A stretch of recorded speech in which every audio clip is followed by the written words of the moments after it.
So when it comes to the MCU, I think the moment most people hear it, they go, oh, Iron Man, Robert Downey Jr., because, let's be real, he's the one that really kicked off the entire universe, and he's the biggest Avenger of them all among the actors, certainly. So you could definitely see why that's a thing. And of course, during the duration of the entire MCU so far, the 10 years it's been out there, he's appeared in various things. 2 Avengers movies, a trilogy of Iron Man movies, making cameo appearances in some other films.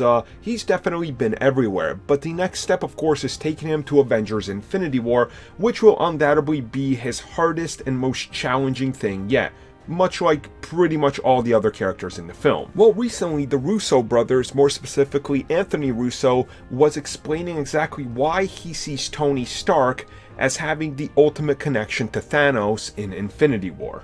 He says, and I quote, "I think Thanos has the most significant connection to Tony because Tony is a futurist, and he has predicted a threat like Thanos. It's lived in his brain even though he couldn't name it.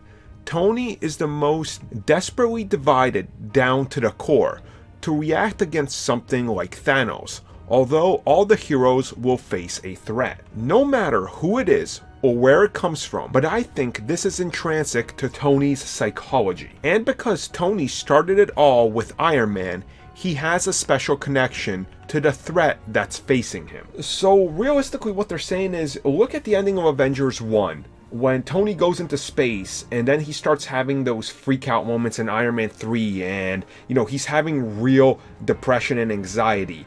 He's kind of been there. He knows that there's going to be a bigger threat because he saw this thing in space and he started to freak out and start making all these contingencies and completely break down and push himself into the whole Civil War argument where they should be monitored. It's all been kind of crashing on him for what he's been through and what he's seeing.